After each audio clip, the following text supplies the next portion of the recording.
You're listening to the Drink Less Booze, Live How You Choose podcast, the podcast that will help you to change your relationship with alcohol one step at a time so that you can focus on what truly matters.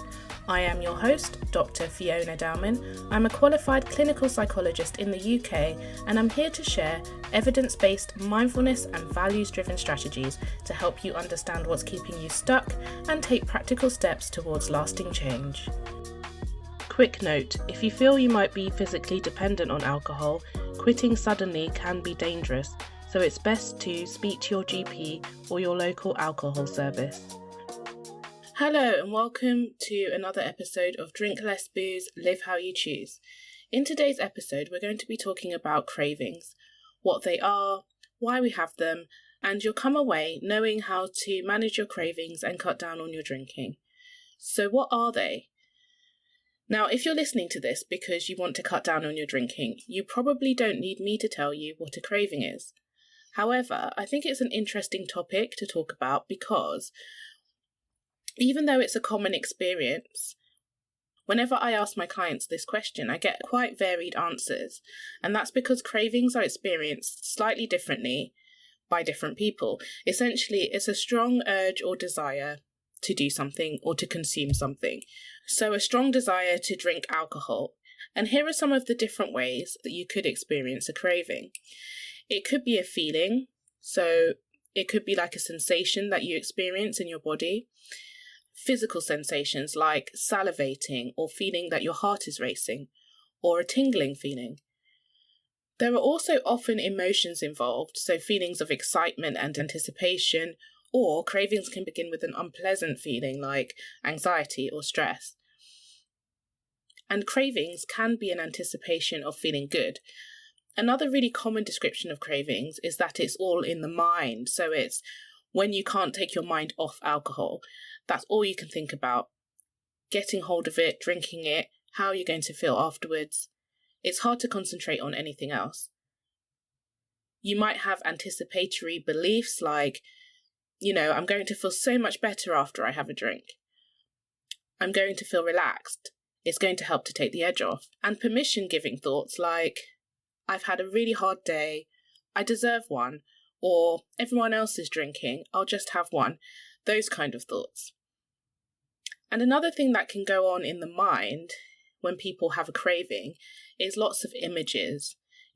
Picturing, imagining drinking, imagining what you're going to drink. And these images might come from memories of times when you've had a drink in the past. So cravings are a combination of all of these for people.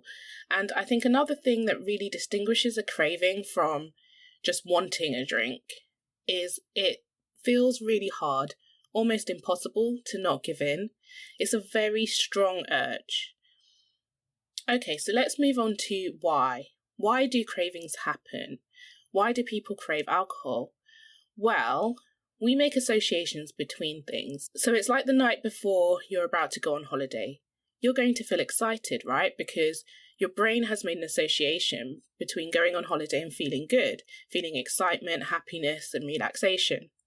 And so when you think about it the night before and it's coming around the corner, you're going to start to feel excited. And it's the same with alcohol. For a lot of people, there's an association between alcohol and feeling good, feeling relaxed, being more sociable, etc. And all of those things can mean that the brain quickly makes an association, and therefore we have all of these anticipatory urges and sensations that go along with thinking about having a drink.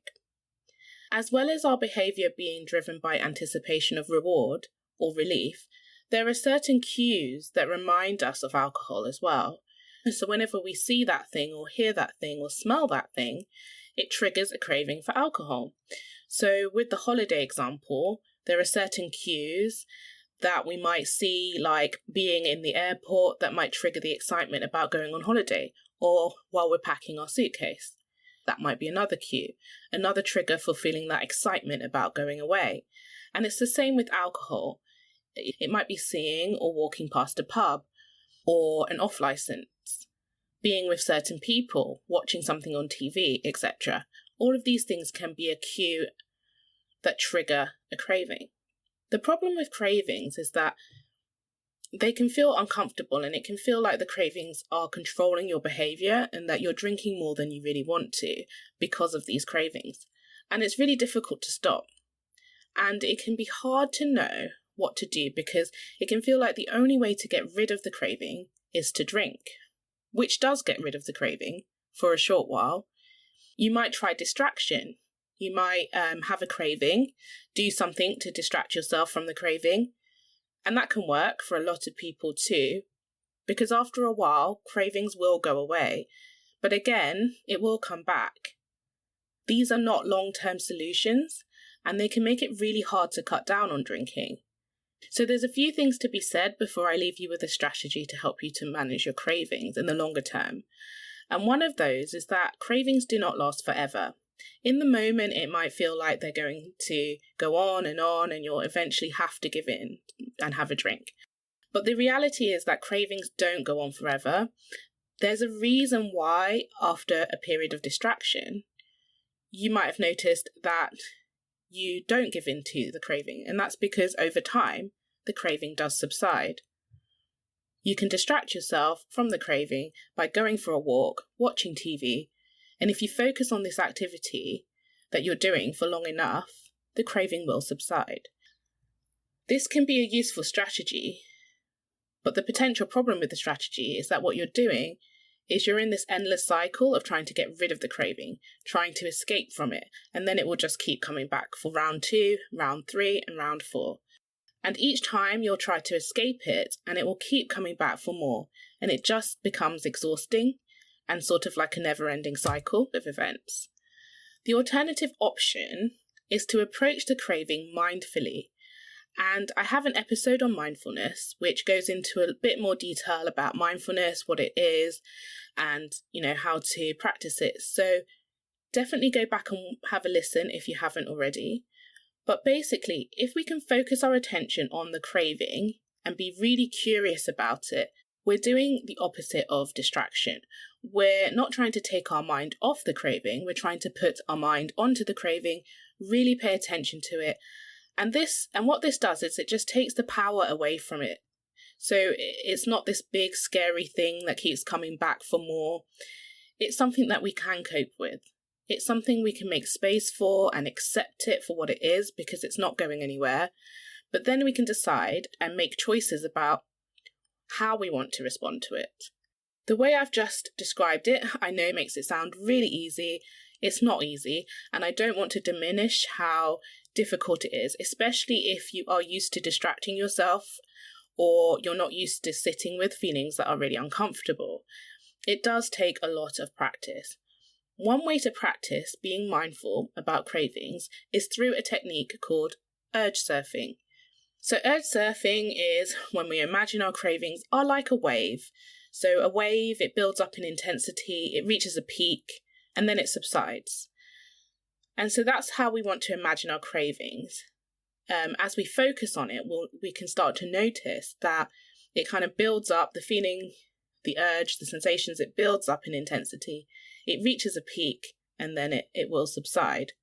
So when we do urge surfing, you want to be really curious about everything that you're experiencing, like a curious child that's discovering something for the first time.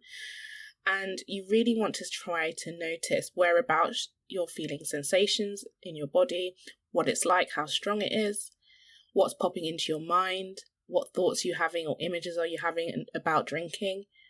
You start to notice if the feelings are getting stronger, if they're reaching a peak, and if they're subsiding. In the next episode, it will be a part 2 to this episode. So it will be about cravings, but it will be a little bit more detail about how you can respond to your cravings in a way that will make it less likely that you'll have a drink. And we'll be talking more about urge surfing and how to apply that. But for now, what I will invite you to do is just start to notice a little bit more what's going on when you have a craving. So see if you can start to notice what thoughts are popping into your mind, what feelings are coming up, whereabouts they are. Speak to you soon. If you want actionable steps to start drinking less alcohol today, download my free mindful drinking audio guide by going to drinklessbooze.co.uk or by clicking the link in the show notes.